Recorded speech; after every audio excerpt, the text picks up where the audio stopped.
buenos días a todos.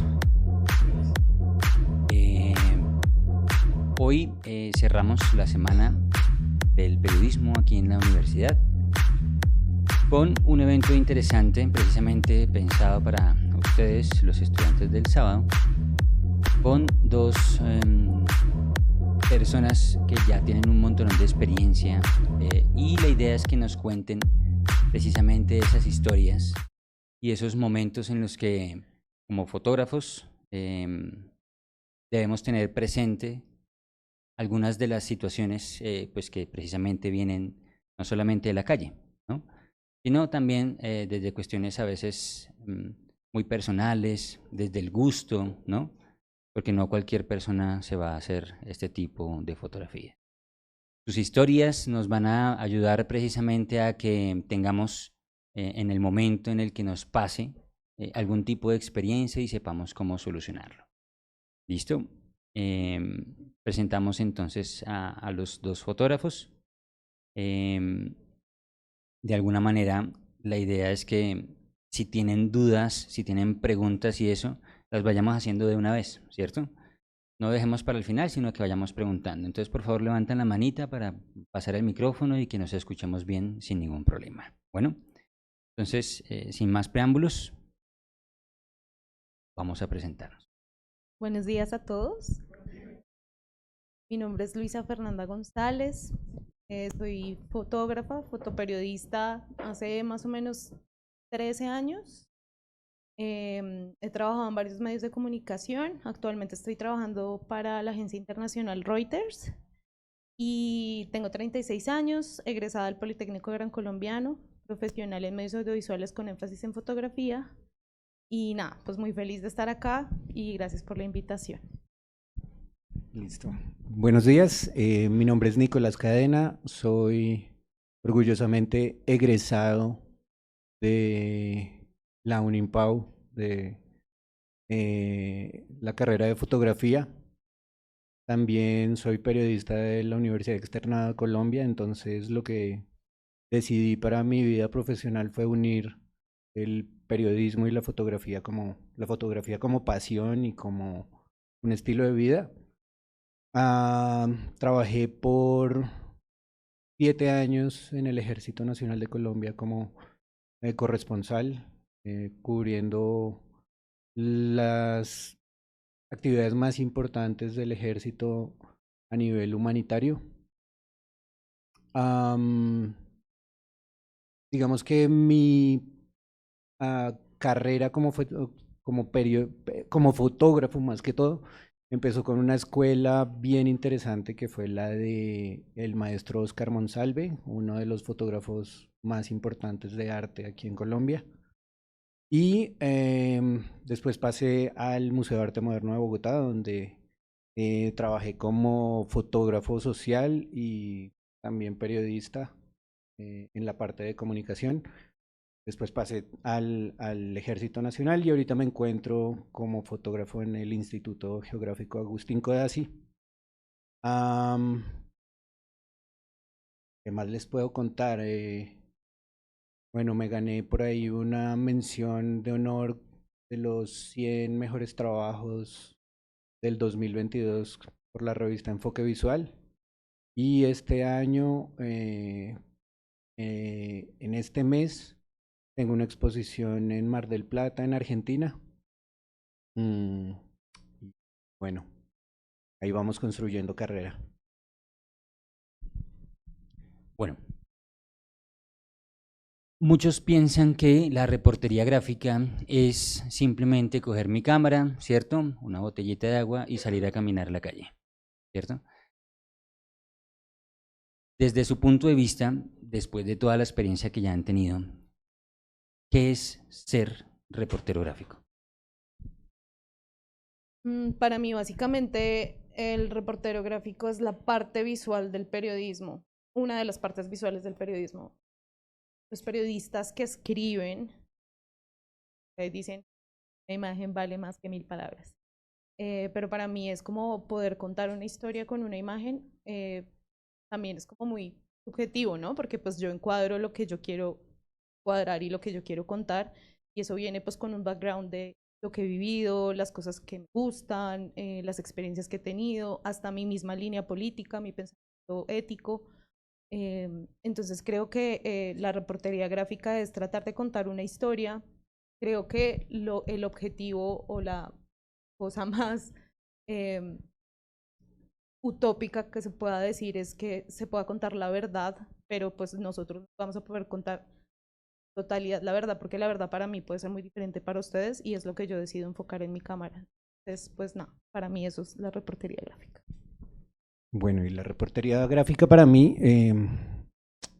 como un dato ahí de más, también fui profesor aquí en la Unimpao y yo les decía a mis alumnos que tengo un autor, en este momento se me olvida el nombre, pero él hablaba sobre que la reportería gráfica es como estar cazando, como ese cazador que sale al bosque y está pendiente de su presa y en el momento que encuentra el clic, dispara y captura.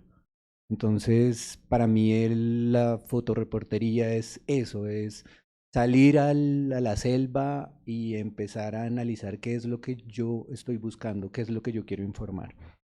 Como decía aquí mi compañera, obviamente cada foto que hace un fotoreportero está cargado de sus pensamientos, sus inclinaciones políticos, de creencias, bueno, etcétera.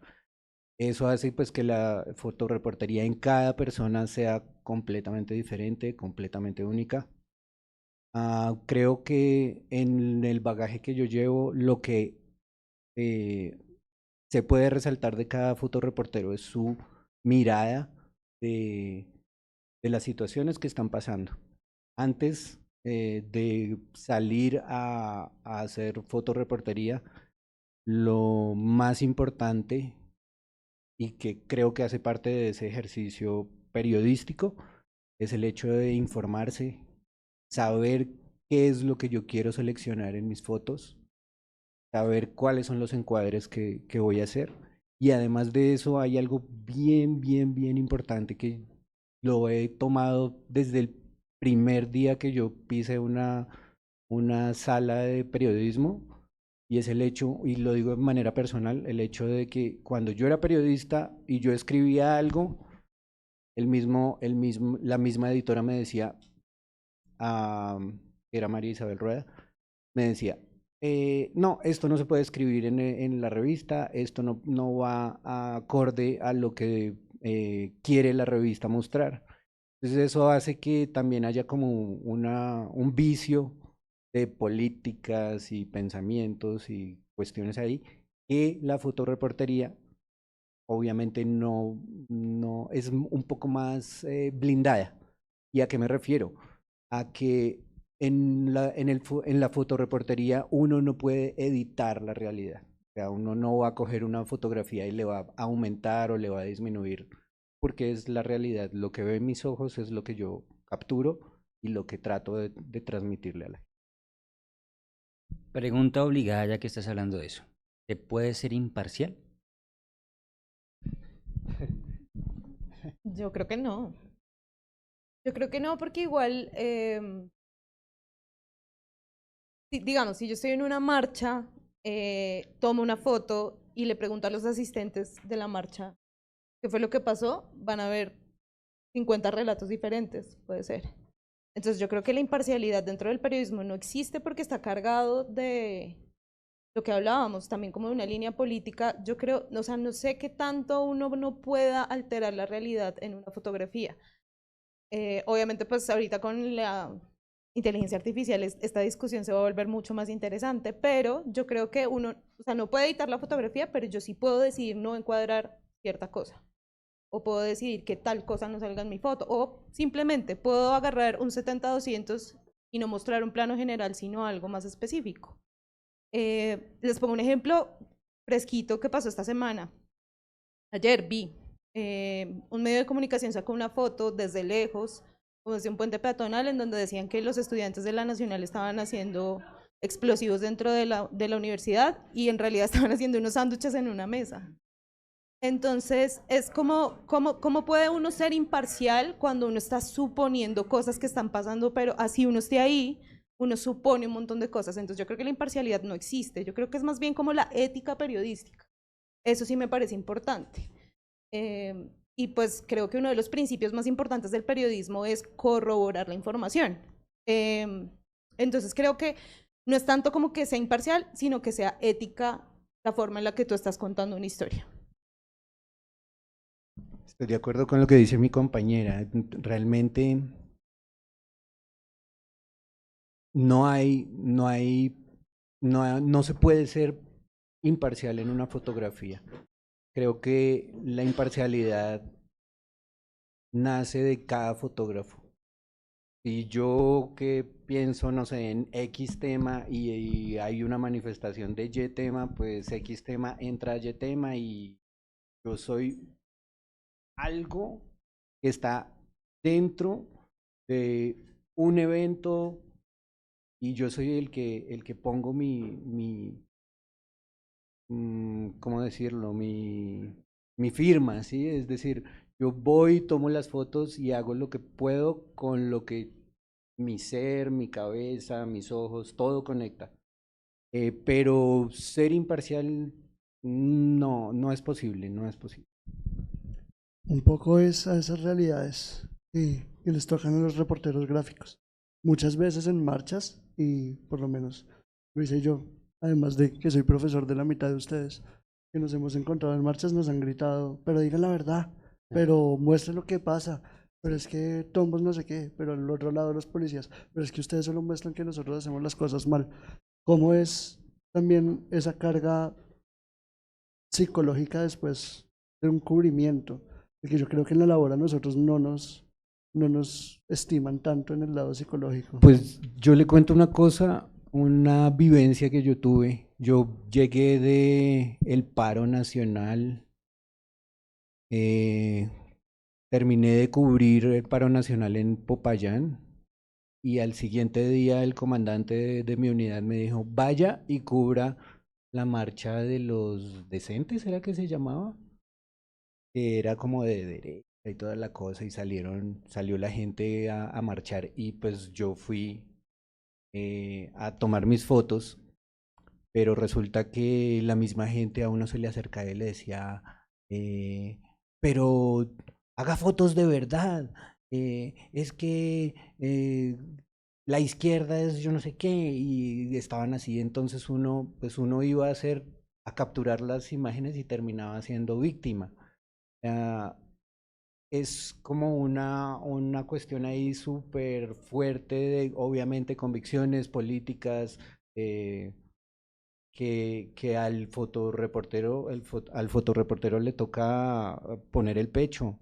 Hubo momentos en los que la misma gente me rodeaba y trataba como de quitarme la cámara, de decirme que yo era un mentiroso y pues menos mal habían compañeros míos al lado que pues casi que servían de guardaespaldas porque donde hubiera estado solo, baila, ¿sí? O me quitan la cámara o quién sabe qué pasa.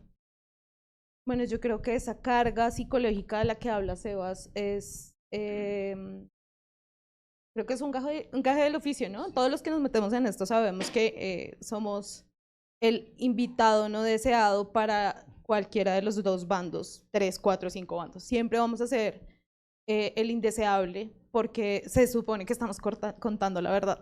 Pero yo les voy a poner un ejemplo que me pasó a mí. En el año 2019 yo tuve que ir a cubrir en La Paz, Bolivia, cuando Evo Morales renunció al poder. Entonces, para ponerles un poco en contexto, la izquierda, que era Evo Morales, estaban pues obviamente en su punto más álgido de rechazo entre la comunidad. Y más o menos como para contarles cómo era la cosa, la derecha se había tomado toda la ciudad de La Paz y ellos hicieron como un ejército ciudadano en donde ellos controlaban el acceso a las calles, era bien complicado. Yo tenía que ir a hacer unas fotos en lo que puede ser la Plaza de Bolívar en La Paz, agarré un taxi, iba yo en el taxi y el taxista me dice, ¿usted es periodista de dónde? Le digo, yo de Colombia, yo soy colombiana. Y me dice, ¿y ya subió al Alto? El Alto es como decir Soacha acá. Y le dije, allá hay otros compañeros de la agencia para la que yo trabajo y están retratando allá. Y el señor en el taxi me baja los seguros de las puertas y empieza a decirme, ¿usted por qué no está en el Alto tomando fotos allá? La voy a llevar.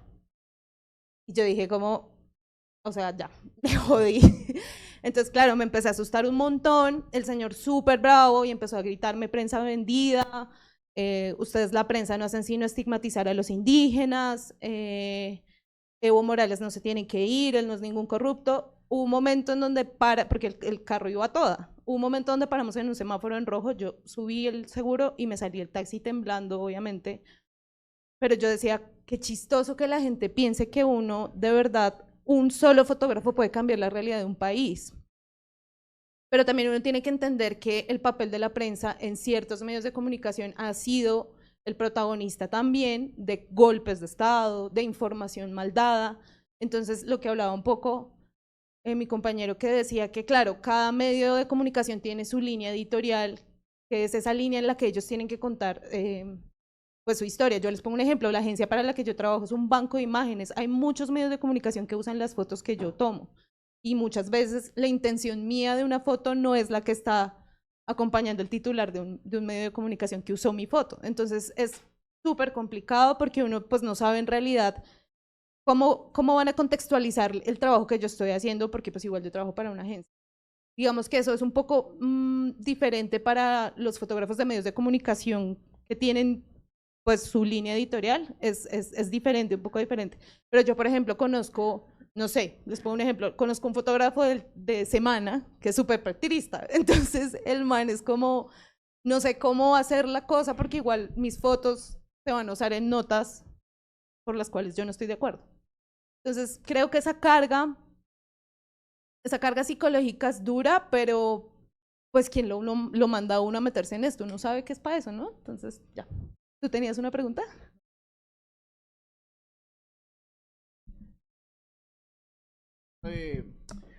Si uno tiene una postura y un medio te obliga, porque literalmente te dicen, no, esas fotos sí, pero tú, el caso que nos contabas al principio, que viste que en la Universidad Nacional US estaban haciendo unos sándwiches, pero los otros lo pusieron como que están armando. Tú tienes esa postura y sabes cuál es la verdad, pero entonces manejar eso, cómo es el tema de entender, puta, yo sé la verdad, pero acá me están mintiendo y entonces lo que en un principio ustedes decían, eso de tomar partido, ser parcial, imparcial, muy complicado, porque si uno toma la postura, bueno, o sea, me lo están aclarando justo ahora, eso es lo que a ver.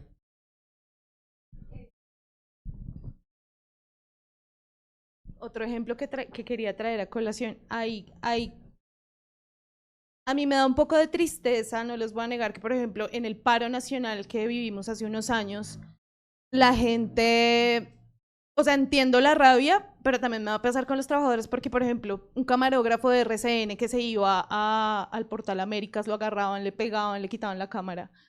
Y esa persona es un trabajador como todos nosotros que está ahí grabando porque su jefe lo mandó. O sea, no es él el que está saliendo a informar lo que los editores y los directores de los medios de comunicación quieren informar. Entonces, a mí siempre me ha parecido, yo no estoy invitando a que nadie le haga un boicot a un medio de comunicación jamás. Pero si digo yo, si la población quiere alzar su voz en contra de un medio, que sea contra el medio y los directivos, no contra el pobre pendejo que está ahí ganándose un mínimo y está grabando una cosa, y lo mismo con los fotógrafos, o sea, nosotros somos simples Obreros. reos y testigos, y ya, entonces, nada, quería hacer como ese comentario. Sí, uno...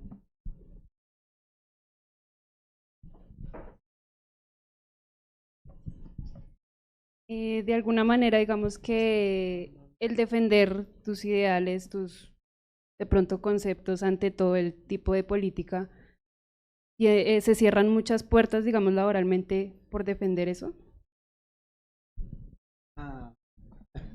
Gracias. Pues digamos que es un riesgo, pero hay que ser maduro y dejar de lado eso, pues Va a sonar un poco fuerte lo que voy a decir, pero a veces nos toca ponernos, o sea, lo digo, hay gente que le gusta de un lado y hay gente que no quiere trabajar con ellos.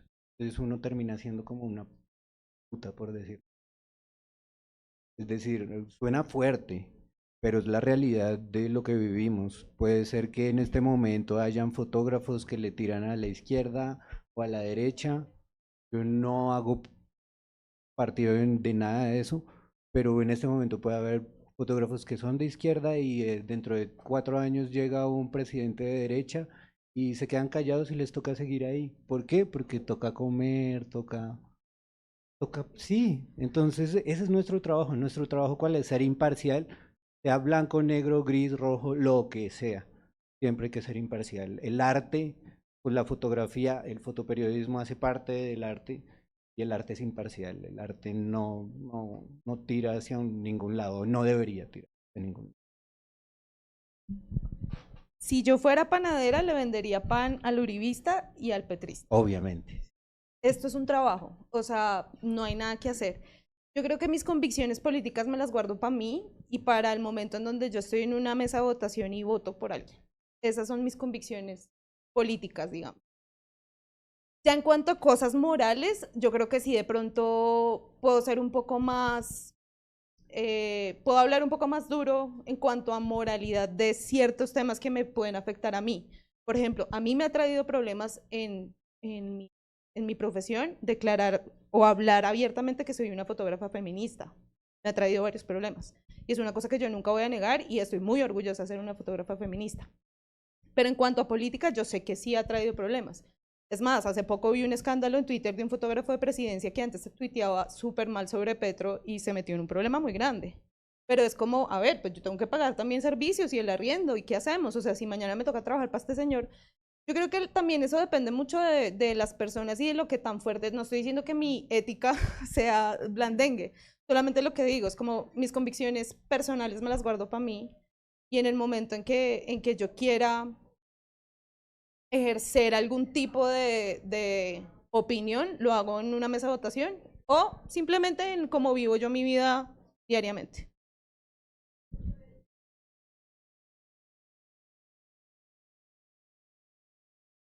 Bien. Desde luego es difícil, ¿no? Tener una postura en algo que estoy trabajando y que tiene otra postura, pues se complica. Se parece mucho a las clases, ¿cierto? Bueno, de alguna manera, todas estas experiencias nos han hablado de que de alguna forma pues es el trabajo, ¿no? Pero ¿hay algún momento en el que se sientan orgullosos de, wow, logré esta situación específica, ¿sí? Y esta situación o esta fotografía o este evento logró hacer cambio en una comunidad, logró hacer visible a esta comunidad, logró hacer que algo cambiara? Sí, exacto, exacto. Yo pienso que la fotografía transforma y también así como partes oscuras, también tiene sus momentos interesantes. Y sí, yo sí tengo una experiencia en Guainía con el Ejército Nacional y los indígenas. Y fue algo muy chévere porque fue, primero que todo, la actividad era ir con el ejército, hacer una jornada, era en diciembre, hacer una jornada navideña con indígenas, literal, de taparrabo. En su comunidad no existe una sola tienda, es decir, no conocen qué es una Coca-Cola, un chicle o un chocorramo. O sea, y salen como a las 4 de la mañana a pescar, a sacar su maíz, sus cosas para hacer el desayuno. O sea, imagínense el nivel de desconexión que tienen de esta modernidad un poco caótica. ¿Y cuál fue como el evento principal? El evento principal fue, llega el ejército y el ejército empieza a entregar regalos y es como ver esa conjunción entre la comunidad indígena y el ejército y ver la alegría de los niños, ver la alegría de los papás también al ver que se les entregan regalos, se les lleva comida, se les hace una jornada completamente diferente que les quiebra como el, el andar de su vida cotidiana. Y al final todas las fotos que se tomaron con comunidad, que fueron muy bonitas, llenas como de mucho sentimiento, le dan la vuelta a diferentes medios de comunicación, eh, visualizando eso, visualizando como que sí se puede hacer algo con la fotografía, se puede trabajar en pos de una meta, un, algo específico para la construcción de sociedad. Eso por lo menos a mí me pasó y me parece que es bueno. Perdón por ser aguafiestas, a mí me pasó lo contrario. En el año 2019, mentiras, en el año 2020 viajé al Putumayo a hacer una historia de un firmante de paz que tenía un proyecto productivo de guardianes de semillas. Él estaba tratando de reforestar la selva del Putumayo porque allá hay mucha minería ilegal, entonces hay mucha deforestación y contaminación ambiental. Él, desde su experiencia como en las FARC, conocía mucho de semillas, de árboles, y cuando ya firmó la paz, pues su proyecto era reforestar. Primero fuimos con varios medios de comunicación a conocer el proyecto productivo, le hicimos una entrevista a este señor y este señor nos dijo, me van a matar, estoy súper amenazado, me van a matar. La historia nos pareció muy linda y decidimos volver a viajar, hacer de verdad ya el tema muy centrado de varios días, de irlo a acompañar a buscar semillas, entonces eran caminatas de 8 horas por la selva, o sea, unas fotos súper lindas. Volvimos a Bogotá, yo empiezo a editar las fotos y me llaman y me dicen, acaban de matar a Jorge. Yo tuve que recurrir, o sea, esto suena toda blanquita en problemas, pero yo tuve que recurrir a una ayuda psicológica porque para mí la carga emocional fue muy dura, porque fue como, oigan, ya hicimos una nota advirtiendo que a él lo iban a matar, no sirvió para absolutamente nada, y ahora hacemos esta nota en memoria de, y luego volvimos al territorio a ver cómo estaba el proyecto productivo, muy lindo, todavía sigue, incluso creció, pero la persona que está encargada también la tienen amenazada. Entonces, ahí es cuando yo como que empecé a cuestionarme como, ¿y de qué sirve? ¿De qué me sirve a mí ser fotógrafo? O sea, tuve una crisis laboral, ética, existencial bien grande, pero lo lindo que pasó fue que luego de que mataran a Jorge y que el proyecto siguiera en pie, se le empezó a inyectar mucho más presupuesto. Que uno puede decir como, bueno, al final sí sirvió, pero pues también es muy duro la realidad de los líderes sociales en Colombia, ¿no? Entonces, pues nada, como que eso me marcó un montón. Y tengo otra foto, es que, perdón, en serio por ser tan aguafiestas. Tengo otra foto cuando Egan Bernal ganó el Tour de Francia. Yo me fui para Zipaquirá a hacer fotos pues de la gente viendo en la pantalla gigante cómo ganaba Egan. Yo tomé una foto de un niño que se llama Julián llorando cuando ganó el Tour de Francia, Egan Bernal. La foto fue portada en El País de España, o sea, como yo súper feliz. Y pues usted, no sé si saben que un año después el niño murió, ¿no? Entonces, pues esa foto también a mí me marcó un montón porque pues era Juli, como esa esperanza de ver, porque en realidad esa foto hablaba mucho de lo que es el deporte, sobre todo el ciclismo en los niños colombianos. Entonces, como que a mí me gustaba un montón esa foto y pues nada, fue triste esa historia también. Es un poco lo que hablamos los que ya vieron documental conmigo o lo están viendo en este momento, de que las historias no son nada más de tener la imagen o de tener el porqué detrás y la investigación detrás, sino que dejan esas historias y nosotros también qué dejamos a través de la fotografía con ellas. Vemos un impacto muy positivo desde el lado del ejército, pero también un impacto que no solo marca en la historia colombiana y en ese proceso de paz que ha sido difícil para el país, sino también en lo que es personal para Luisa como autora. Entonces, darse cuenta que el fotógrafo, a pesar de que en algunos momentos, y yo les digo en clase, tratamos de ser invisibles por lo mismo, por mantener esa imparcialidad, siempre terminamos siendo el chaleco antibalas de toda la situación. Es la forma de decirlo de esa manera directa. Y Nicolás pasó sobre todo por la institucionalidad, por muchas líneas editoriales de la institucionalidad. Y esta pregunta se los hago a ambos porque Luisa no solamente estaba en Reuters, sino estoy mal, has estado en Colprensa y El Nuevo Siglo. Entonces, también, ¿cómo es desde ese punto de vista esa línea editorial y cómo los ha impactado de alguna forma u otra?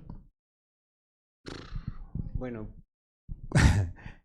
la línea editorial es fuerte porque, como veníamos hablando, uno se tiene que amoldar a la situación, al gobierno, a la inclinación, a los gustos del jefe y bueno, esto es un tema bien difícil y pues como decíamos, a la final toca ser imparcial y toca tomar esos, ¿cómo decirlo?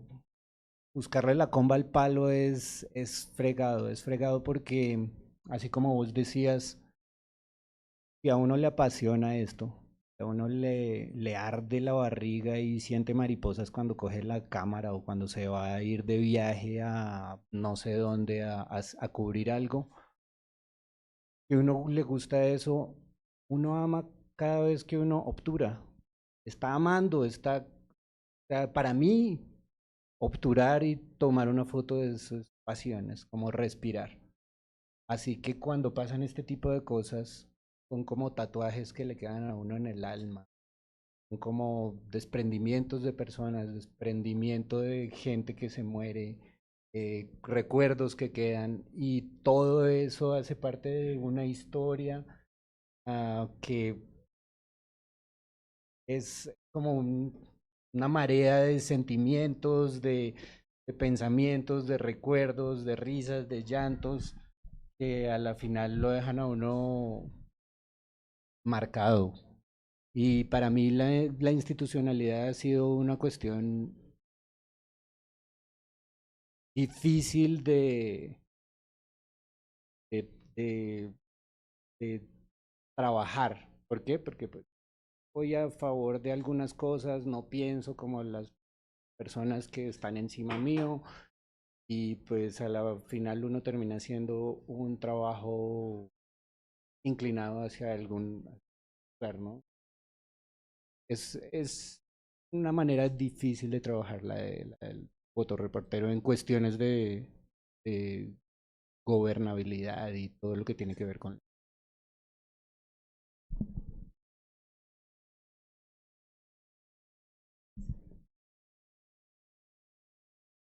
¿Ustedes qué ha sido lo más difícil de la fotografía más difícil de tomar? Que no puedo tomar esto por cuestiones personales o me va a costar tomar esta foto porque otra persona.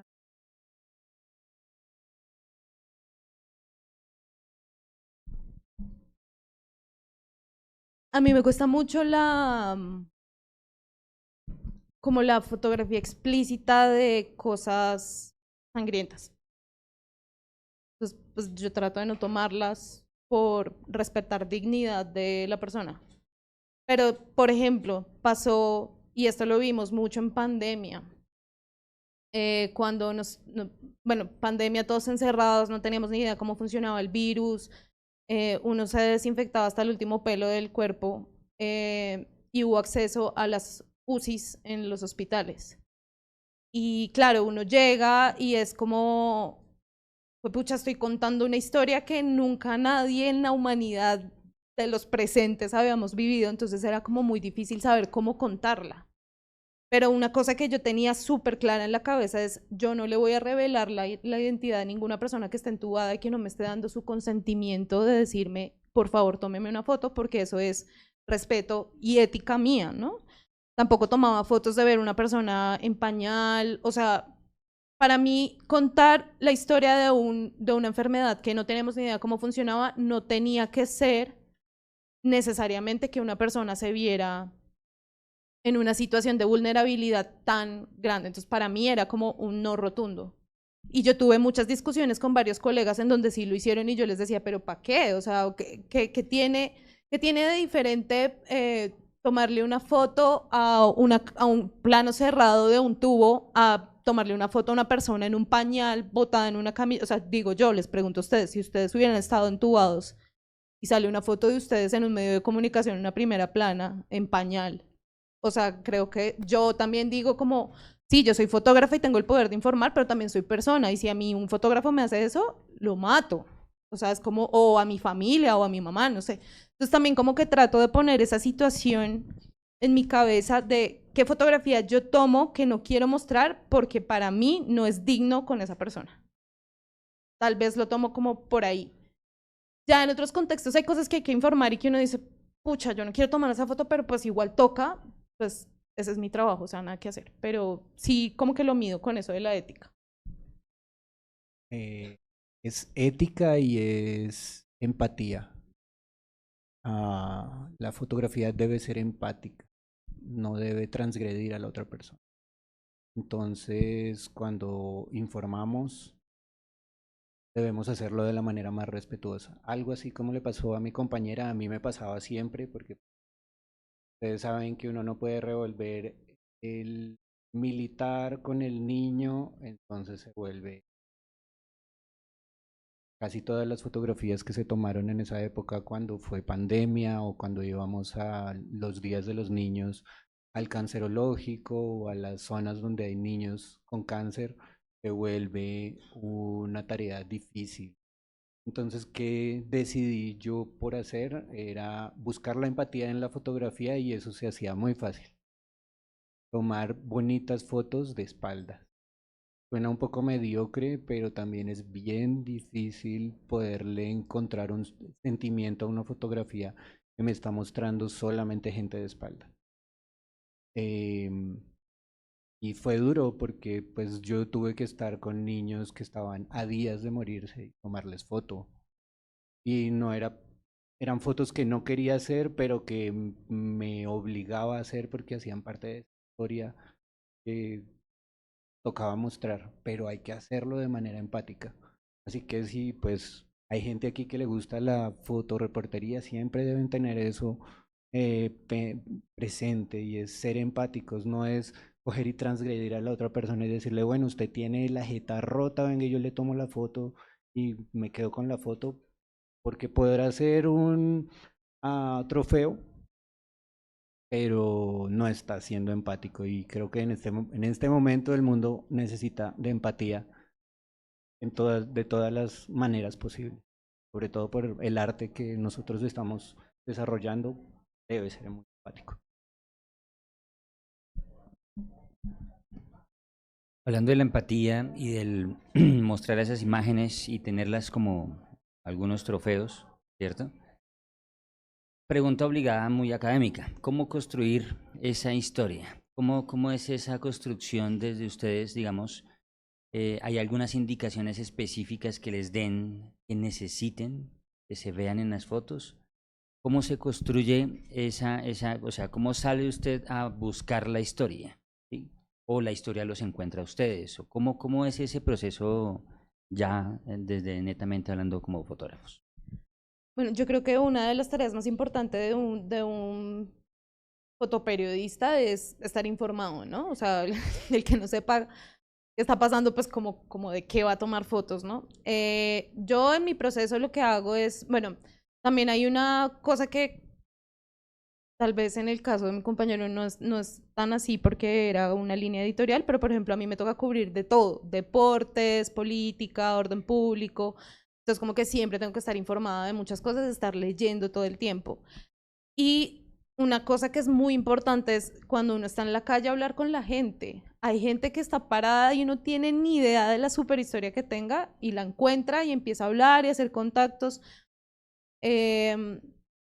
Yo específicamente no es que sea una persona muy extrovertida, pero, o sea, con mis amigos y eso sí, pero me cuesta mucho como acercarme a las personas que no conozco. Entonces, me ha tocado como trabajar mucho. Antes era muchísimo menos extrovertida, ahora lo he tratado de trabajar, pero sí es como tratar de hacer esa conexión con las personas con las que uno está retratando, ¿no? Yo lo que hago tal vez es como hablar mucho al principio tratar de escucharlos, de verdad escuchar a las personas y luego así decirle, ¿puedo sacar la cámara? Como que ya se sientan en confianza y no írsele encima pues con la cámara y a ametrallarle la cara a fotos porque pues no es chévere.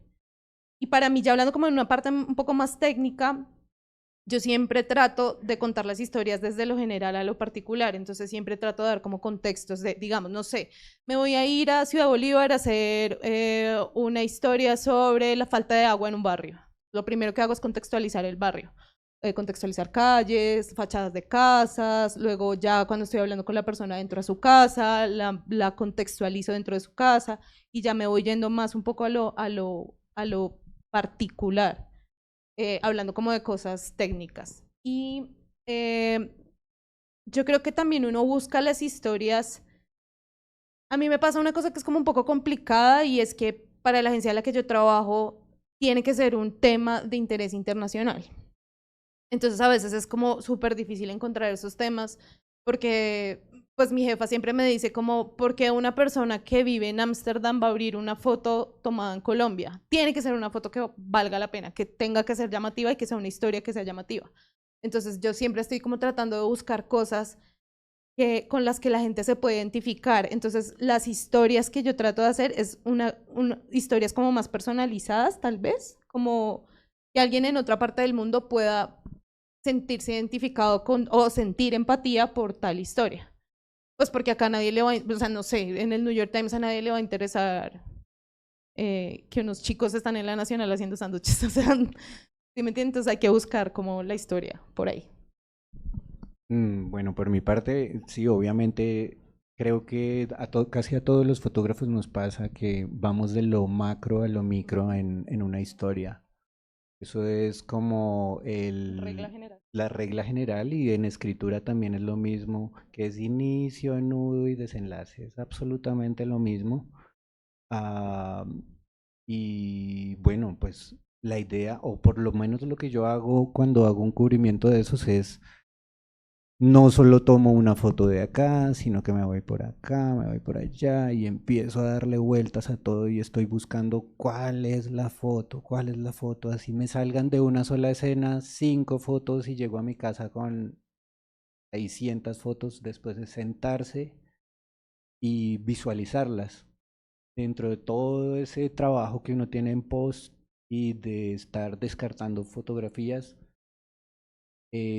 por mi parte lo digo y suena un poco así todo tántrico y toda la cosa, pero uno tiene más feeling con una fotografía con las demás. No sé si a ustedes les ha pasado. Toman fotos de, no sé, un policía cascándole a un pelado en una manifestación, pero la toma de un lado, del otro, después le toman la foto con el bolillo en la cabeza, bueno, lo que sea, y al final ustedes van y se sientan en post y empiezan a hacer esa selección, y de todas las fotos que tomaron, hay una en particular que funciona o que ustedes conectan. Con esa foto es con la que se conecta y a partir de ahí uno va, o por lo menos yo voy construyendo mi historia, es cubrir, hacer un cubrimiento absolutamente global de lo que está pasando en la situación y después sentarme en postproducción, elegir las fotografías con las que yo siento conexión y de ahí empezar a hacer como un tejido entre todas esas fotografías. Puede ser que sean una fotografía de las que yo tomé me puede servir al final o la fotografía del final me puede servir al principio, depende lo que yo quiera mostrar, siempre y cuando sea la realidad. Pero yo lo tomo así, es como estar tejiendo entre imágenes una historia que a pesar de que yo le doy un poquito de vuelta a la temporalidad, sigue siendo la realidad en la que me desenvolví trabajando. Entonces creo que ese es mi secreto, a pesar de no descartar lo que dijo mi compañera, que es empezar de lo más grande a lo más pequeño.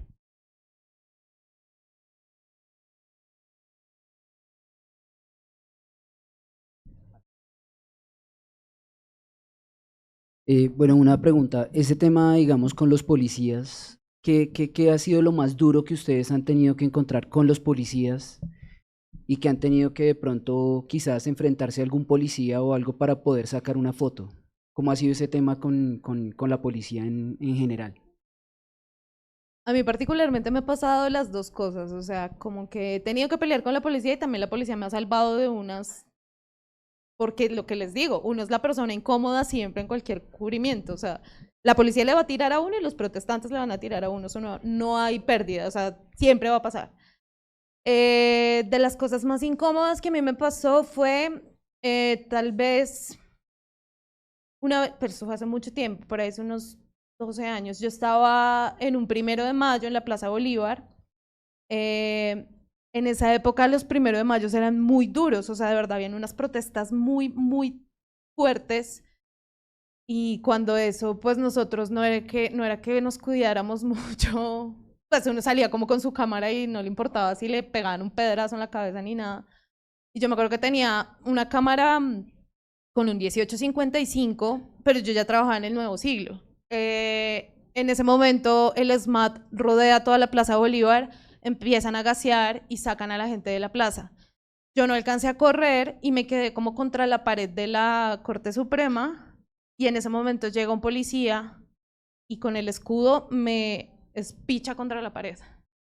Entonces yo, claro, como tenía los brazos como pegados con el escudo, yo trataba de sacar el carnet así como le decía prensa, pero pues estaba súper gaseada y no podía hablar, entonces yo lo único que hacía era toser y trataba como de sacarle el carnet. Pero cuando yo le estaba tratando de sacar, el man pensaba que quién sabe yo qué iba a sacar. Entonces el man saca el bolillo y me lo pone acá en la cara y me dice, le va a romper la nariz y saca algo de ahí. Y yo, ese día tuve mucho miedo porque dije, ese man me va a romper la cara. Pero ya cuando me vio la cámara y ya empezó a ver como el carnet colgando, me soltó.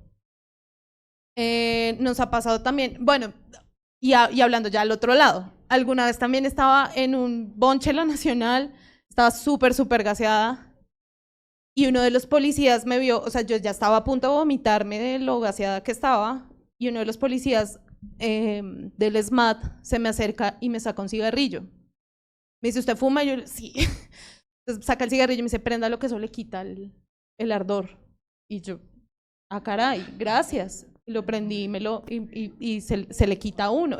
Bueno, eso es un dato, ¿no? Sí. Son secretos. Son secretos. Que nos hagan de acá. Les doy otro tip.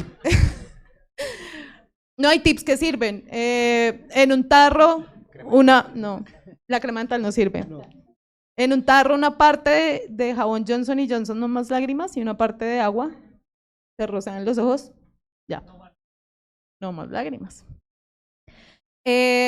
Pero sí, lo que les digo, como que eso depende de la situación, a uno le pasa una cosa a la otra. También me ha pasado que han llegado policías a querer borrarme las fotos. Entonces es muy chistoso porque ellos piensan que uno no conoce la ley. Entonces, como usted a mí no me puede prohibir tomar fotos, uno, y no me puede prohibir, pues si estoy en un lugar público, no me puede prohibir tomar fotos. Y dos, usted tampoco me puede prohibir borrar las fotos. Entonces, sí, o sea, han pasado 10.000 cosas. Además, yo creo que en estos últimos paros fueron incontables las veces en las que a mí también, por ejemplo, ya me acordé de una. Alguna vez me paré como en un cosito de estos de cemento que tienen los semáforos, que son como altos. Me parece una foto. Se armó un bonche ahí horrible. Y yo uso, para los cubrimientos, yo siempre uso estas canilleras que son para moto, que vienen con protección en las rodillas. Estaba parada ahí y un policía me mandó un bolillazo en las canillas. Yo me quedé mirándolo y me empecé a reír y le dije, como no tienen ni idea que yo tengo canilleras con, o sea, puestas. Entonces me acerqué y le dije, ¿por qué me pega? Y el man, porque se me da la gana. Entonces ahí lo agarré con la cámara y le empecé a tomar fotos del número y todo. Pues ya lo último no hice nada con esa foto porque es como, ay, mañana me lo voy a volver a encontrar y me va a volver a pasar. Entonces es como sortearla, porque lo que les digo, o sea, uno nunca va a ser la persona grata en ningún cubrimiento, nunca. Qué ironía, porque a pesar de que yo trabajé con las fuerzas, también la fuerza a veces es fuerte con uno. ¿A qué me refiero? Así como estábamos hablando de empatía, uno como reportero también debe entender la calentura en la que está en ese momento la gente.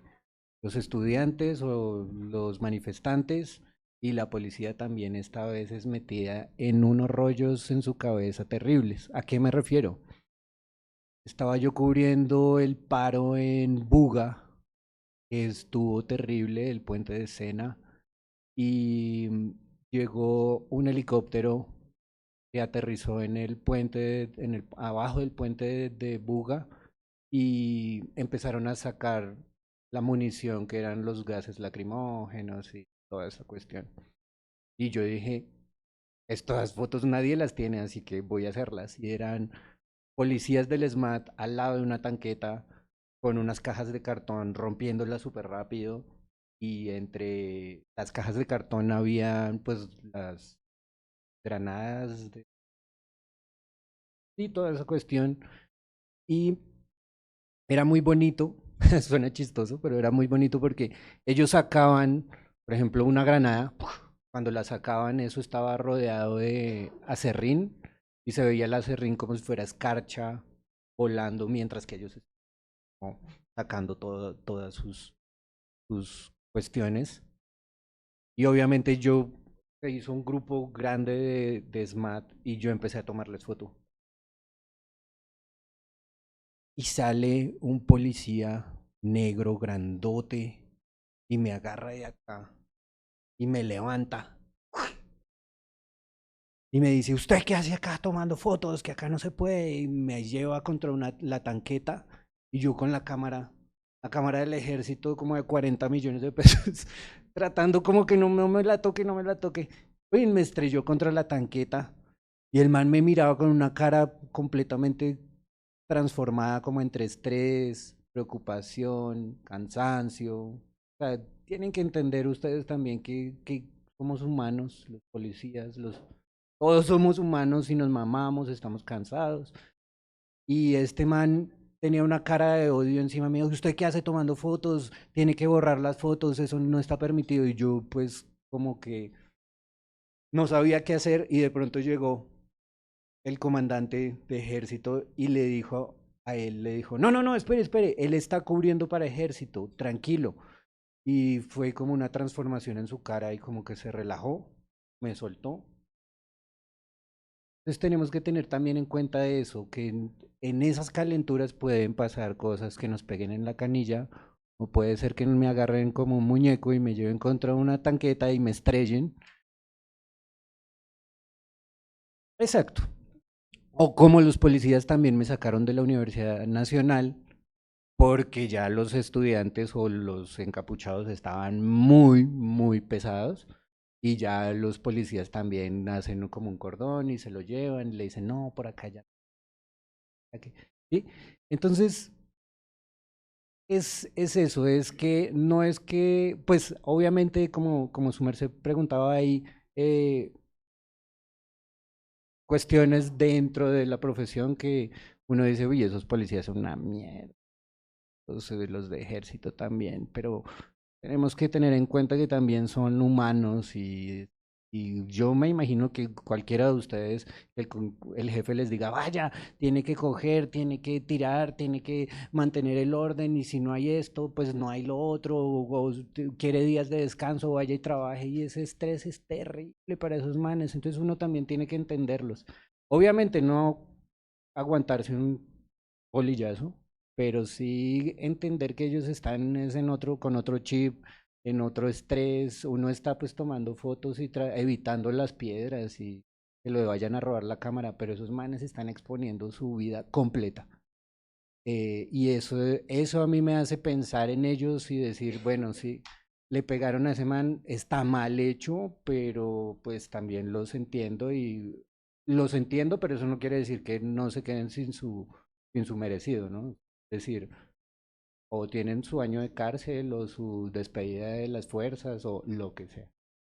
Entonces, hay que saberla sortear cuando se encuentra uno en esas situaciones. Eso es interesante, porque está ese conflicto y pues está ese hecho de humanidad. Y que yo se lo he aprendido a varios colegas y es que al final de cuentas, fotografiemos o no, somos humanos y también estamos fotografiando a otros humanos. En ese sentido, y antes de saltar a la pregunta para iniciar, también el otro lado de la conversación y también desde ese conflicto es también ese conflicto en los medios de comunicación de que no hay paridad todavía, de que faltan mujeres fotógrafas y que Luisa como fotógrafa feminista pelea mucho por ello y que yo apoyo mucho esa lucha por el sentido de que, por ejemplo, las narrativas como la despenalización del aborto, como el 8 de marzo, el 25 de noviembre o el 18 de septiembre, si no estoy mal, 28, gracias, que son narrativas que son mejor mostradas por las propias autoras y por las propias fotógrafas que también han sufrido de esa carga, de ese bulto, por decirlo así. Qué interesante. Es que, bueno, hace poco incluso estuve invitada por Transparencia por Colombia, hablando un poco también de la paridad sobre la reportería gráfica en Colombia.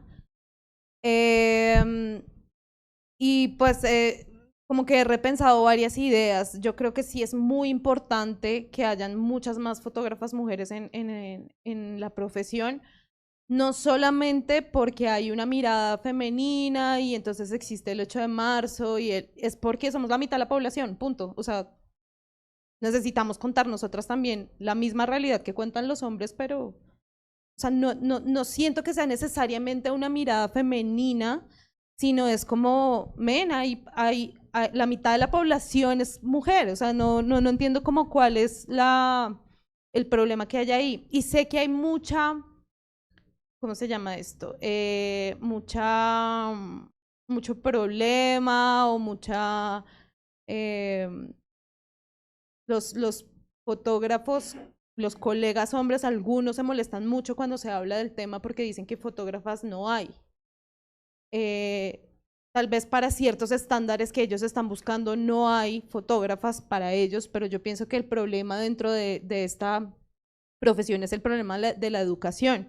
O sea, ahorita a mí me alegra un montón que estoy viendo un montón de mujeres acá sentadas, pero por ejemplo cuando yo empecé en fotografía éramos muy pocas, o sea, de verdad cuando yo empecé hace 13 años en medios de comunicación en Bogotá, hablemos de Bogotá porque si nos ponemos a hablar de las otras ciudades nos ponemos a llorar acá, pero si en Bogotá la cuestión éramos que éramos 5, 6 fotógrafas entre 80, 85, 90 fotógrafos.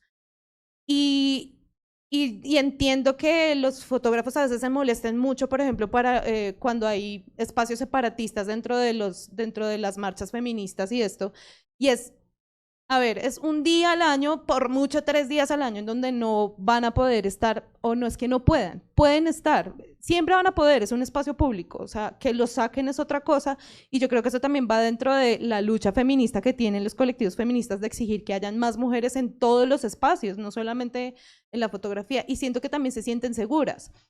He tenido la discusión con varios colegas hombres en donde dicen, pero ¿por qué no puedo estar dentro de una marcha feminista? Y uno va a ver el cubrimiento que hacen y solamente hacen fotos de tetas, y es como, parcero, pues también hay un contingente de mujeres marchando grandísimo, donde salen mamás con sus niñas, con unos letreros divinos, y ellos se van a tomar la foto de la teta o el vidrio roto, y es como, ven porque es importante que nosotras también contemos esa historia, o que ustedes por lo menos entiendan cómo deberían contarla. Entonces creo que eso es como una discusión que es bien grande. Yo siento que ha cambiado mucho, yo siento que la lora también que hemos dado las que estamos acá en el gremio ha servido un montón, pero no quisiera que lo vieran como, ay, la paridad es para que las mujeres salgan el 8 de marzo. No, o sea, hoy les estoy mostrando acá fotos de protestas, pero yo he hecho Juegos Olímpicos, he hecho un mundial de fútbol femenino en Australia, he hecho política, he hecho deportes, he hecho de todo. Entonces no es como que nos encasillen solamente en una parte de la fotografía, sino que podemos hacer muchas cosas, pues, que no podemos hacer nosotras.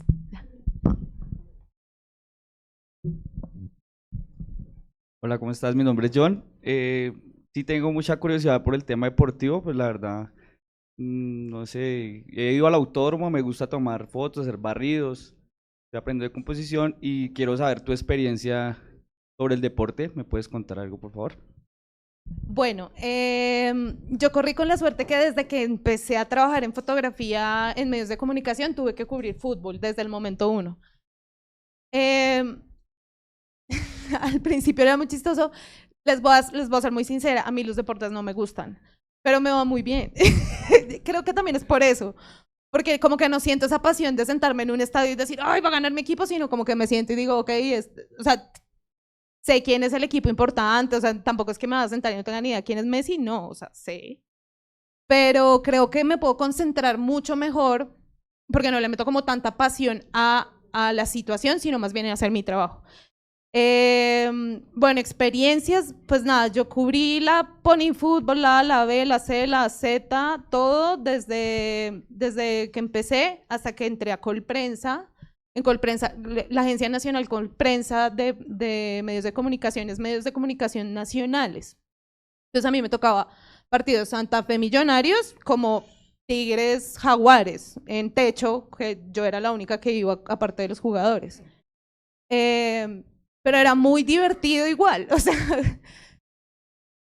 hay partidos que uno dice como no está pasando nada, pero otros partidos que son muy chéveres y creo que el deporte es muy, no sé, a mí me gusta mucho también, es como esta adrenalina de que uno nunca sabe qué es lo que va a pasar, ¿no? Entonces hay que estar súper pendiente todo el tiempo, súper atento de lo que está pasando. Y no solamente es estar mirando a los jugadores, sino qué está pasando en la banca, qué está pasando en las gradas, qué está pasando. Entonces es muy chévere. Es un poquito abrumador. A mí me pasa que, por ejemplo, para la agencia que yo trabajo, digamos, en un partido puedo llegar a trabajar con 4 cámaras al mismo tiempo. Entonces hay que estar súper concentrado en saber en qué momento tengo que alzar el gran angular o el 400 o pisar el pedal para tener, porque yo trabajo con una cámara remota puesta detrás de los arcos. Entonces uno tiene que espichar un pedal cuando meten el gol para que se vea la... Bueno, es muy chévere, es muy chévere. Estuve en el año 2021 en los Olímpicos de Tokio haciendo tenis de mesa. Nunca en mi vida había hecho tenis de mesa. Me puse a mirar fotos en el sistema y cuando llegué, pues traté de hacer mi trabajo y fue muy divertido. La primera semana, ya la segunda semana es como, no quiero ver una pelota ping-pong, pero fue muy chévere. El año pasado estuve en Australia cubriendo el Mundial de Fútbol de Mujeres y estuve en Chile haciendo Panamericanos y este año voy para Francia a los Olímpicos también. Es muy, muy chévere. O sea, a mí los deportes me gusta. O sea, la fotografía de deporte me parece muy, muy interesante. Así no me gustan los deportes. No practico deportes ni nada, pero es chévere.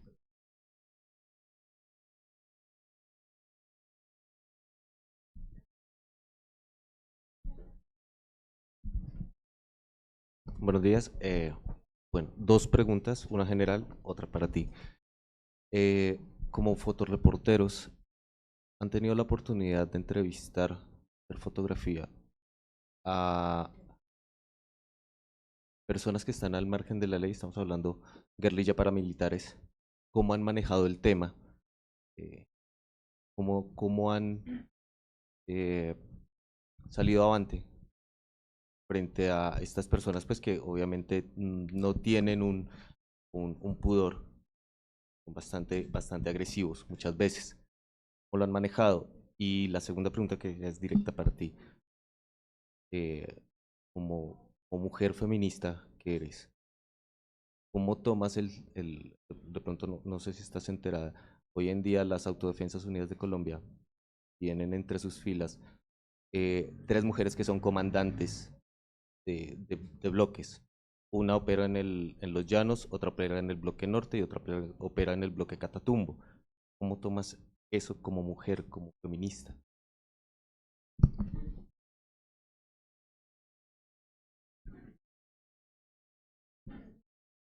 Bueno, sí, desafortunadamente uno ha tenido que toparse con mucha gente cara dura en la vida y para mí ha sido muy duro hacer esto de los paramilitares. Creo que una de las cosas más frustrantes, tal vez, de decirlo, es, por ejemplo, cuando nos tenemos que ir a la JEP a escuchar todas las cosas. O sea, uno va y toma una foto, pero se tienen que quedar sentados escuchándoles todas las cosas que ellos han hecho, ¿no? Tanto militares como guerrilleros, como soldados, como todos. O sea, escuchar esos relatos es demasiado duro. Voy a ser un poco cínica con mi respuesta, pero es que es como la realidad del país. O sea, esto es diario, todos los días sale una noticia más triste que la otra. Si yo trabajara en Suiza, mi vida sería muy diferente y tomaría fotos muy diferentes, pero desafortunadamente uno tiene que contar un conflicto, ni siquiera contar un conflicto, porque nosotros ya no contamos conflicto en Bogotá, nunca se va a contar un conflicto. Pero pues uno sí tiene que retratar muchas vainas, por ejemplo, las madres de Soacha es una cosa que yo, de verdad, a veces tengo como que morderme la lengua para no llorar porque es muy, muy triste. Entonces, sí, es terrible. Y esta pregunta que me dices de las mujeres en los frentes, pues mira que no sé, o sea, yo creo que tanto para hacer el bien como para hacer el mal, todos somos humanos, todas las mujeres también. O sea, yo quisiera que la gente se sacara de la cabeza que el feminismo es aplaudirle absolutamente todas las mujeres. Ese no es el feminismo. El feminismo es luchar porque todas tengamos el acceso a los mismos derechos que los hombres. Pero eso no exime a ninguna mujer de ser mala. Hay mujeres muy malas y pues si están en un frente paramilitar, amiga, pues reflexiona, ¿no? Pero pues tienen paridad, ¿no? Mentiras, estoy jodiendo. Duro eso, pues me parece que no, como que no hay mucho que decir, aparte de que están rompiendo la ley, y una mujer que rompe la ley, pues merece castigo, y ya. Bueno, también pues una pregunta pues para los dos, digamos o sea, ¿qué pasa cuando digamos en una foto te va un error técnico o de pronto estético, que alguna vez lo comentamos también en clase con el profe, digamos que de pronto en el caso de fotografiar un personaje, que de pronto, no sé, cortaste mal la foto en la coyuntura y entonces digamos pues esa sería la primera pregunta. ¿Qué hacer de pronto, digamos, para saber si, a pesar de que la foto se vaya con errores tanto técnicos y estéticos, pero sientes que, como ya lo había planteado Nicolás en algún momento, como que tu crítica dice, esa foto se tiene que ir, o sea, cómo saber y tener el criterio para saber de que, pues, madre, esa foto se tiene que poner y se tiene que publicar sí o sí? Sería como la única pregunta. Sí. Depende, muy depende de qué situaciones. O sea, yo les voy a contar un poco cómo trabajo yo en la agencia. Nosotros tenemos prohibido disparar en RAW, todo lo tenemos que disparar en JPG, y muchísimas veces nunca podemos abrir ni siquiera el computador. Nosotros le seteamos un FTP a la cámara y enviamos directamente a la mesa de edición, ellos ponen el caption y suben la foto. Entonces eso nos obliga a nosotros como fotógrafos a que técnicamente no exista el error, por decirlo así. O sea, debe estar muy bien expuesta la foto y tiene que estar enfocada, bien encuadrada. Muchas veces uno le pide de pronto a la mesa de edición como, oiga, ayúdeme a cropear un poquito que quedó media cabeza de una persona metida, pues ayúdeme a recortar y eso. Pero pues no es como, se trata que no se haga. Pero esta pregunta que me haces me parece muy chévere porque tengo un ejemplo perfecto que no me pasó a mí, sino al colega que trabajaba para la agencia en Haití. Ellos estaban esperando a un senador del Congreso de la República afuera del Congreso. Ustedes saben que la situación de Haití pues es un estado fallido, ya no, pues desafortunadamente ese país ya se fue al carajo. Esto fue hace más o menos como unos 3 años. Todos estaban los fotógrafos parados ahí en Haití, sí o sí hay que salir con chaleco antibalas, no hay nada que hacer. Ellos estaban esperando a este señor y este señor se baja de la camioneta y empieza a disparar como un loco. ¿Por qué? No sabemos. Y el fotógrafo alcanzó a alzar la cámara y hacer ya. Cuando fue a mirar, la foto estaba desenfocada.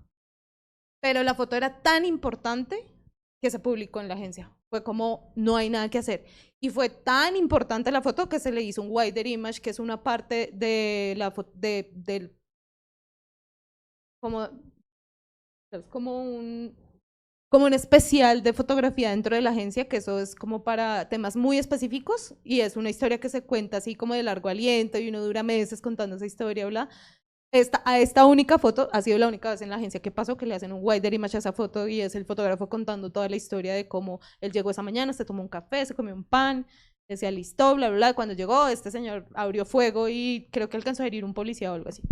Entonces, por eso te digo, como que depende mucho de la situación. O sea, no sé, si yo veo que de verdad en un meeting de una campaña política le disparan al al candidato, pues yo hago la foto y si me sale desenfocada, pues hay que subirla porque es la única que hay. Entonces, sí, depende de la situación.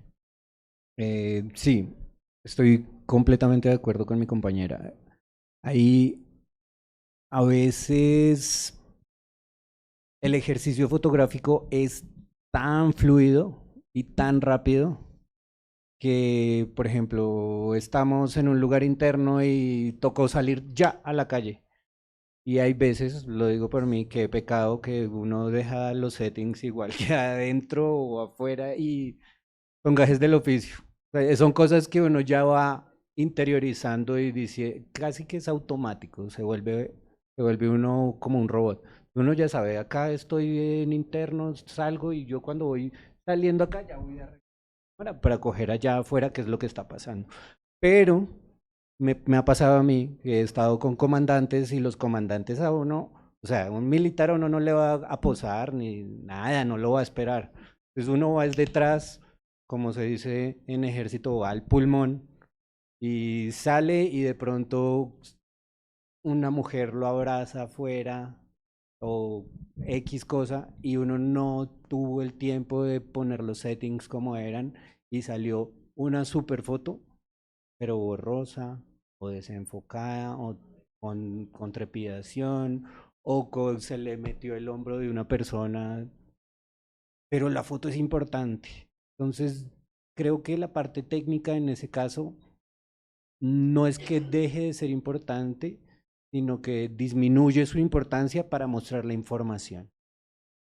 Ese es como el tema cuando hay ese tipo de errores, que obviamente son errores técnicos, pero también en el estrés de estar en el ejercicio de ser fotógrafo, a veces pasa y, como dice mi compañera, es una foto importante y hay que dejarla sí o sí. Bien, ya hicieron todas las preguntas que iba a hacer. Ya para ir más o menos empezando a cerrar, hay algunas conclusiones interesantes, ¿no? Técnicamente, pues nos preparamos para manejar diferentes situaciones. Esas situaciones, por lo general, suceden en el momento. O sea, uno no está previendo y uno ve que algo está pasando y ya, se hace, ¿cierto? ¿Hay algunas de esas situaciones que uno pueda prever? Digamos, lo digo porque hablando con otros fotógrafos en algunos otros momentos, por ejemplo, para la Defensoría del Pueblo, cuando ellos van a cubrir ese tipo de situaciones, no pueden mostrar la foto de los líderes porque al siguiente día están muertos. Entonces, uno cómo prevé las situaciones. O sea, uno hace una historia, uno ya van con el cassette ya montado de que voy a mostrar tal y tal situación y ya tienen previsto los temas. Depende del cubrimiento. No sé, les pongo el ejemplo de paro nacional, que lo cubrimos hasta el cansancio. Yo siempre trato de tener en la cabeza que, bueno, pero es como un poquito también que yo soy un poquito obsesiva con las cosas, pero yo trato de que las cosas que dependen de mí no salgan mal. Entonces siempre tengo el plan A, B, C, D, E, F, bueno. Entonces, por ejemplo, si yo voy a ir a una marcha, a una protesta, lo primero que hago, y a mí que me ha tocado cubrir protestas en otros países, digamos. Lo que yo hago es que mapeo el lugar, le pregunto a un local donde hay un hospital, donde hay una estación de policía, qué puedo hacer, vías de acceso, vías de escape, cosas tan básicas como usar ropa de algodón por si me cae algún tipo de fuego, que el algodón no se pega porque o sea, el algodón se quema rápido. Entonces, no usar nada sintético para que no me vaya a quemar. Tener baterías cargadas, la power bank, o sea, todo lo que dependa de mí, lo trato de tener bajo control. Y ya cuando estoy pensando en la situación que voy a fotografiar, yo siento que eso es más como en el terreno, ¿sabes? Como ir leyendo la situación. Uno, por ejemplo, se da cuenta cuando la cosa se está poniendo fea y la agencia para la que yo trabajo, ellos a nosotros nos dan una capacitación que se llama Curso de Ambientes Hostiles. Entonces, este curso a uno le enseñan cómo curar una herida, cómo hacer un torniquete, qué pasa si me llegan a secuestrar, qué puedo decir, bla. Y en ese curso recuerdo mucho que el instructor, que es un tipo que pertenecía a la ETA en España, y ya, o sea, es un tipo que sabe de peligro, el tipo nos decía a nosotros, usted créale su instinto, siempre, siempre, o sea, nosotros somos animales y tenemos instinto, entonces cada vez que uno dice como, aquí la cosa está como peligrosa, salga, o sea, y hay una cosa que yo le digo siempre a los estudiantes de fotografía, y por favor métanselo en la cabeza, porque a mí me costó entenderlo hasta que no me pasaron cagadas, y es, una foto no vale mi vida, nunca, jamás en la vida, nunca, no se pongan en riesgo, no es necesario. Necesito que ustedes se metan en la cabeza que una foto, o sea, acuérdense del ejercicio que ustedes hacen en Instagram, que es, ay, tan linda esa foto, siguiente. ¿De verdad mi vida vale para que hagan, ay, tan linda esa foto, siguiente? No. Entonces, porfa, métanse en la cabeza que no hay que arriesgarse. Y ya. Sí, ese instinto de conservación es algo que viene con nosotros, pero a veces lo dejamos. Yo he sido de los estúpidos que he puesto o ponía en riesgo mi vida por conseguir una foto, y después de esa foto, ¿qué pasaba? Quedaba en la fototeca o la subía en Instagram y paré de contar. Si vamos por un Pulitzer, pues bueno, está bien, arriesguémonos un poquito, pero de resto, ustedes como estudiantes, pues sí, ustedes quieren un 5, pero que no les vaya a costar estar acostados y que sus familiares los vayan a estar llorando más tarde. Siempre hay que tener en cuenta eso, amor propio, hasta dónde puedo llegar, cuáles son mis límites, y obviamente oler el peligro. Siempre, siempre el fotógrafo debe tener malicia indígena en todas las versiones, sea saliendo de aquí, yendo a mi casa con el equipo, o sea en el terreno, trabajando y viendo qué es lo que está pasando. Todo tiene que estar fríamente calculado en la cabeza y conectado a la lógica de la situación, pues para no caer en problemas y en barbaridades. Acá otra de esas conclusiones, porque sé que puede que haya la pregunta. Nicolás decía, yo levantaba la cámara mientras que el policía me tenía contra la tanqueta, una cámara de 40 millones de pesos, me acuerdo que estaba diciendo. Luisa, obviamente con lentes increíblemente caros al momento de hacer deporte, o equipos también igualmente caros. Y sé que la mayoría de ustedes tiene la duda con qué trabajan, pero la verdadera duda es, ¿con cualquier cámara se puede hacer reportería? ¿Con cualquier cámara se puede hacer conflicto? ¿Empiezas tú o empiezo yo?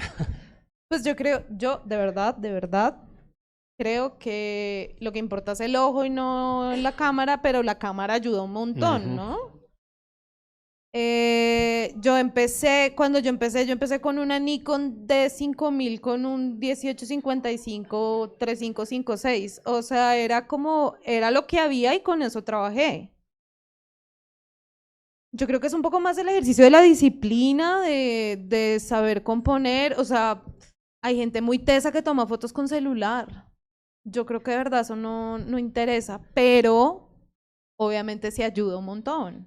O sea, claro, si yo tengo un 400-2.8, pues puedo hacer fotos espectaculares de deportes. Ahora imagínense las fotos que yo hacía con mi 1855 en el estadio. Me tocaba esperar a que los jugadores estuvieran aquí encima mío para poder tomar la foto. Pero se puede, o sea, se puede. A lo que voy es que como que no... Yo creo que uno se angustia mucho al principio por el equipo, ¿no? Es como, ay, pero es que necesito que este lente abra más para que haya menos profundidad de campo y que en esos desenfoques divinos, pues sí, muy lindo y todo, pero también puedes contar historias. Yo creo que es que hay que cargar es la historia de contenido y tratar de hacer estéticamente bonitas las cosas sin pensar tanto en que un lente le da a uno la facultad de ser buen fotógrafo. Un equipo no te da facultad de ser buen fotógrafo. Uno es el buen fotógrafo, pues por algo a uno en los matrimonios y en los 15 años le pasan todos los celulares, ¿no? Es como, ay, tome la foto. Pues sí, porque pues se supone que yo tomo fotos bonitas, ¿no? No es la cámara. Entonces, bien, eso. Yo pienso que la cámara sí es muy importante. el ejercicio que ustedes están haciendo, yo no sé cuántos acá tengan cámara costosa, pero el ejercicio que ustedes están haciendo, y se ríen. Alce el Bueno. balo, alce el balo. Los veo. Pero para allá van, ¿cierto? La idea de tener una cámara económica es esforzarse por hacer la fotografía. Sabemos que una cámara barata o económica, primero las ópticas no son buenas, lo más de apertura que pueden llegar creo que es a 5.6, 3.5 máximo, no son full frame, y pues esto a ustedes les va a exigir un huevo poder hacer una foto aquí o en cualquier otro lado, porque son miopes. Pero de eso se trata la fotografía y de eso se trata el ejercicio fotográfico. No estoy diciendo que ustedes sean miopes, las cámaras son miopes. ¿Sí? También, bueno. Es que han desenfocado las fotos. Pero en mi camino como fotógrafo yo empecé con una Canon T3i 1855 con una apertura 5.6, era una mierda trabajar con eso. Aguante. Pero y estaba en revista Credencial trabajando y me decían, vaya y haga fotos de producto. Y uno, hijo de puta, ¿cómo hago yo con esta cámara tan miope? Pero pues entonces que acercarse a una ventana durísimo, poner una cosa aquí blanca para que me sirva de relleno y tomar la foto a la de Dios porque... ¿sí? Pero ya cuando ya tuve yo la posibilidad de comprar una cámara, mi primera cámara buena fue una Canon 6D 2470 apertura 5.6 que no me parece muy buena, creo que va. Eso no es buena, pero la cámara más o menos, pues uno dice, sí, la cámara me da más calidad, pero primero yo necesito esforzar mi ojo para hacerlo. A una persona, a un muchacho que, por ejemplo, compite en carreras de carros, no le van a pasar el Fórmula 1 de una vez, ¿no? Porque se estutana por ahí contra una curva. Entonces, lo que ustedes están haciendo es el ejercicio fotográfico normal. Yo ahora trabajo con una Nikon 850 y con una Nikon D5, que es la que les digo, con un 70-200 con apertura a 2.8 y tengo un Sigma Art 2470 a 1.8. Y pues mis fotografías, no sé si puesto acá.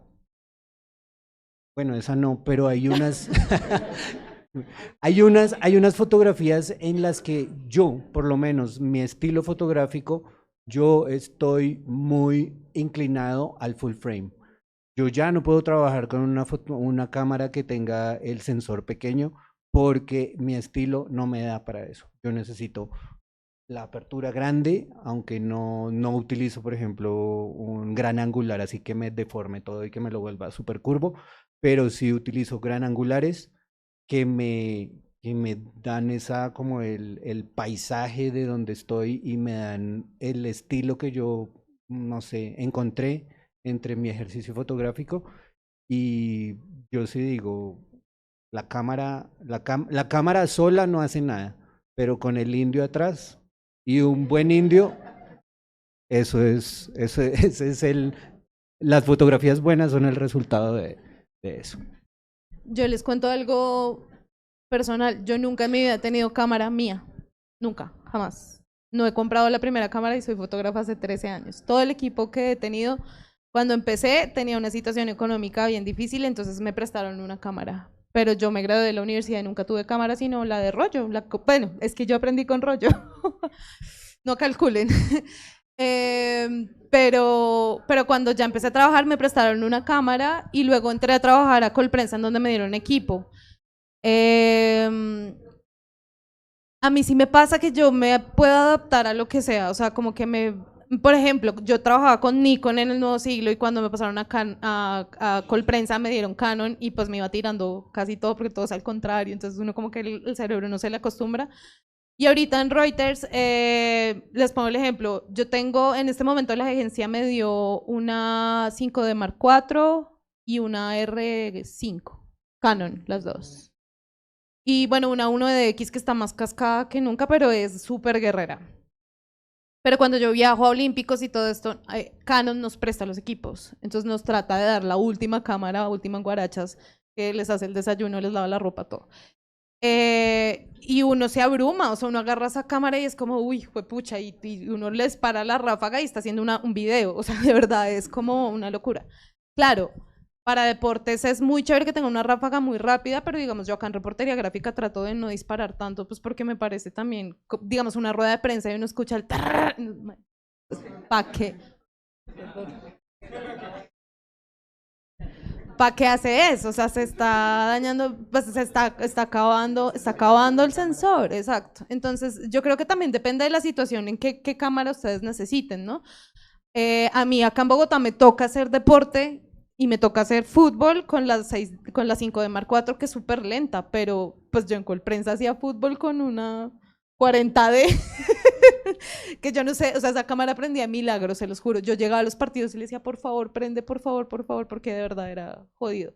Pero entonces sí, o sea, no, yo creo que no hay que angustiarse, y lo que dice Nicolás es cierto, es como, pues a mí no me tienen que dar ya mismo una R5 Mark IV, porque ¿para qué? O sea, con lo que tienen están bien, y váyanse adaptando y aprendan técnica, y a esa cámara déjenla caer y cásquenla y todo, que esa es la cámara que sí se tiene que dejar caer y uno ensuciarse y todo, para cuando tenga la buena, pues ya sepa cómo usarla. Bien, esa era la reflexión que estábamos buscando, ¿no? Ahora, ya para ir terminando, esos últimos consejos. Ya hemos dado algunos consejos, ya han hablado de sus experiencias y de sus equipos, pero ¿cómo se convierte uno en reportero gráfico? ¿Qué es ese gusto que debe haber allí para salir literalmente a arriesgarse, ¿cierto? Por una fotografía y contar la historia. Que no es mi historia, es la historia que está pasando allí frente a los ojos de uno. Esas fotografías pueden salvar o destruir vidas. ¿Cómo puedo llegar hasta ese punto donde están ustedes en este momento para que ellos pues también encuentren ese camino? Hablo por mi parte, ¿no? A mí siempre me gusta informar, por eso estudié periodismo. Pero siempre he tenido la pasión, mi abuelo fue fotógrafo, siempre tuve la pasión por la fotografía. ¿Cómo yo llegué a hacer lo que hago? Y una de las cosas que más me apasiona, siendo sapo. Es la verdad, uno debe ser sapo. Si ustedes quieren ser, exacto, si ustedes quieren ser reporteros, hay que ser sapo, hay que meterse, hay que preguntar, hay que ir a qué está pasando y quién inició y por qué lo inició y toca así. Y otro de los secretos que lo decía mi compañera es, si ustedes son muy calladitos y les gusta estar allá en la esquina y no hablar y todo, vayan cortando relaciones con el fotoperiodismo, porque esta vaina necesita de meterse entre la gente, preguntar, quitarse los miedos, porque si no, no les va a servir. O sea, esto es para gente chismosa, que le gusta estar preguntando, le gusta estar mirando, corriendo, no se puede uno quedar quieto como el trípode porque no está haciendo el trabajo. El trabajo de fotoreportería es correr, saltar, tirarse al suelo, estar pendiente que no lo vayan a robar, estar pendiente que no le vayan a pegar con el bolillo, la piedra que viene en el aire, sí, todo eso, porque sí, me ha pasado. A mí me pasó en Cali, lanzaron 3 piedras al mismo tiempo y yo las veía venir así. Yo, de pronto, una cámara, de pronto, una que otra piedra. Toca, ¿sí? Ese es el gaje del oficio. Y además de eso, siempre ir preparados. Ir preparados es el agüita con aceite, con el no más lágrimas, un casco. Yo utilizo guantes, mi compañera utiliza canilleras, yo utilizo rodilleras. Una máscara de gas también es importante. Y también depende del conflicto, ¿no? Porque pues si es un conflicto que, no sé, que están echando bala, pues yo para qué voy a llevar una máscara de gas, ¿sí? Ahí ya toca utilizar un chaleco antibalas, que también nos ha pasado. Es el hecho de saber dónde me voy a mover, en qué voy a estar surfeando para poder adelantarme a los hechos. Yo les voy a adornar la palabra de Nicolás y no es que sea zapa, sino curiosa. Mucha Ese es curiosidad. compañitos de agua. Exacto, Sí. yo soy curiosa. Bueno, yo creo que la única forma de llegar a ser un buen reportero gráfico es tomando fotos. Hay que salir, cagarla y cagarla y cagarla y cagarla hasta que uno le quede bien la foto. O sea,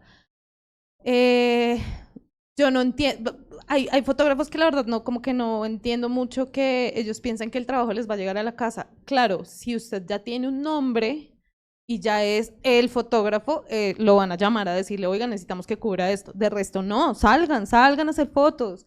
No sé, en enero hubo incendios, no les estoy diciendo que se metan a la candela, váyanse al barrio donde está la gente tratando de subir baldes con agua, cuenten esa historia, cuenten cómo se están viendo afectados los colegios, entonces no sé, los niños devolviéndose del colegio, tapándose la cara, no sé, hay muchas cosas que contar en la calle que uno puede hacerlo sin necesariamente hacer no, y sin necesariamente tener un carnet que lo identifique a uno de un medio de comunicación, o sea, hay muchas cosas que se pueden contar. Y otra cosa que yo creo que es de verdad súper importante y es tratar de informarse, lo que habíamos hablado al principio de la charla, como de que cada medio de comunicación tiene su línea editorial. Pues si yo ya leí una noticia en semana, la puedo buscar en El Espectador también a ver qué dice la contraparte y formarme yo una opinión sin que me la estén dictando algún medio de comunicación y tratar de entender una realidad general para poder salir a contar algo, ¿no? Y creo que también es muy importante, o sea, yo sé que da mamera, pero pucha, apréndanse quién es el ministro de tal cosa, qué senador está pasando tal proyecto a tal lado y escuchen qué es lo que está pasando en el Congreso y cómo le puede afectar eso a la gente en la calle. Entonces, no sé, ahorita están en reforma pensional, ay, qué mamera cubrir eso. Bueno, si no quiere cubrir la reforma pensional, vaya y pregúntele a su abuelo cómo era su plan de retiro y que ahora de pronto se le puede ver afectado. O pregúntele a sus compañeros si piensan si se van a pensionar en algún momento. De verdad, hay que ser curiosos o sapos metidos, pero hacerlo. O sea, y yo creo que la función del periodismo en general, fotoreportería, video, texto, es contar y identificarse con las historias que uno está haciendo. Entonces, no hay nada más chévere que preguntarle a su comunidad, a su familia, a sus amigos, de verdad, o sea, a menos de que uno sea un ermitaño, o sea, todos tenemos alguna cosa que contar, entonces empiecen por ahí, creo que eso es bueno. Igual eso. Yo hice así mientras que Luisa decía cagarla, porque yo les he contado las historias que Luisa ha visto de frente. Yo he metido la pata un montón, y es eso, perderle también el miedo no solo a fotografiar historias, sino perderle el miedo a uno como fotógrafo a cagarla, perdón la expresión dentro del ámbito académico, acá con mi jefe, pero, pero es perderle ese miedo y también perderle el miedo a ustedes mismos de salir a fotografiar porque todavía les falta mucho camino en ese sentido. Y una cosa que ya por último, por terminar, ustedes tienen la fortuna de verdad y yo quisiera volver a esa época en donde uno todavía la puede cagar, porque se puede. Yo ahorita para una agencia internacional si la cago es grave. Entonces, por favor, dense la oportunidad de sentirse a gusto con la frustración, porque cuando uno no siente gusto con o no se siente cómodo con la frustración, empieza a pensar en que uno es malo, en que uno no puede y a renunciar y a querer dejar todo botado. No, vean, yo he hecho cagadas espectaculares que ustedes no se imaginan y ahí sigo porque yo sé que mañana voy a tomar otra foto. Pero cuando la embarro, tal vez no hay tanta repercusión, pero pues si ahorita lo hago y cuando ustedes ya tengan sus años en experiencia, ya han podido sortear esas cosas para que no les vuelva a pasar, pero de verdad ustedes ahorita tienen toda la libertad de hacer lo que se les dé la gana sin que haya una consecuencia grave. Entonces, por favor, salgan y hagan muchas, muchas, muchas fotos para que puedan aprender muchas cosas. A menos que inicien una protesta por sacar la cámara, como pasó en algún momento. Pero ahí está la invitación que les hace ya directamente Luisa, y que yo les he hablado desde la experiencia de no le tengan miedo a fotografiar y tampoco le tengan miedo a ustedes darse la oportunidad de fotografiar algo distinto. Yo sé que la mayoría acá pues no está guiado a la reportería gráfica o al documental, pero aprendieron cosas que los ayudaron a ser un poco más libres al momento de fotografiar, y eso se los he reconocido en las clases que nos hemos encontrado. Entonces también eso es un plus. Para los que tienen historias o siguen buscando historias, síganlas narrando, no se queden solo en lo que ya hicimos en clase, porque la historia no se queda hasta ahí, la historia continúa. Y quién sabe esa historia qué puertas les abra o qué espacios desde a futuro. Secreto que yo manejo para poder hacer reportería gráfica antes de cualquier cosa. Antes, pues uno alista los equipos y alista la ropa, etcétera. Pero antes de entrar en el camello fotográfico, lo mejor para la fotoreportería es romper el hielo. Rompan el hielo, siempre, siempre, siempre. O sea, lleguen a donde van a tomar la foto. Yo le voy a tomar la foto aquí al camarógrafo. Me acerco y le digo, hola, ¿cómo estás? ¿Qué cuentas? Mira, mi nombre es estoy haciendo esto y listo. Y empezamos a romper el hielo. ¿Y cómo se rompe el hielo? Con un chiste, con buenos días, sí. Algo que quiebre eso y que baje la tensión. Cuando ustedes bajan la tensión de una persona, está todo servido en bandeja de plata para poder trabajar. Listo. Entonces, no es la flecha sino el indio, ¿no? Detesto ¿Sí? ese dicho, sí, perdón. No, que dependa, no, o sea, no es la cámara, es el ojo. Cambiemos, por favor, esa narrativa que es un poco... Lo tenía que decir, perdón, me estaba mordiendo la lengua. Es que tenemos aquí unos buenos indios. Sí, sí, y si el ojo es miope, ¿ahí cómo hacemos? Pero nada, Bien. las pullas son para otro momento, perdón. Entonces, no es aquello de lo que carecemos, sino de lo que tenemos. No es aquello de lo que no podemos hacer, sino de lo que vamos a intentar hacer. ¿Listo? La reportería nos llama a estar haciendo siempre, a estar curioseando, ¿no? A estar ahí de chismosos. Y esta reflexión no es solamente para la reportería gráfica o lo documental, es precisamente para todos los géneros fotográficos. El retrato, por ejemplo, que ustedes han hecho un montón, y no se rompe ese hielo, no se logra lo que se quiere, ¿no? Entonces, independientemente de las cosas, tenemos que ser personas, tenemos que entrar, ser empáticos, ¿no? Porque la fotografía, las fotógrafas y los fotógrafos debemos aprender a hacerlo. Hay quienes en algún momento somos muy callados, ¿cierto? Están por allá en esa esquina, están no sé qué, pero definitivamente la fotografía nos llama a ser personas, a hablar con los demás, a entenderlos. Porque de esa manera podemos capturar esa esencia, ¿no? Eso que estamos buscando. Agradecemos la participación de nuestra fotógrafa, de nuestro fotógrafo invitado. No sin, claro, abrir las puertas acá siempre para que vengan a contarnos sus historias, a que los estudiantes y nosotros como docentes aprendamos un montonón de eso que tienen por contarnos. Estudiantes, por favor, sean chismosos. ¿Listo? Sean sapos, como dice Nicolás. Sean bien chismositos. Muchísimas gracias por la participación. Si tienen dudas, si tienen alguna cosa específica, acérquense por favor. Aquí están los fotógrafos. Muchas gracias.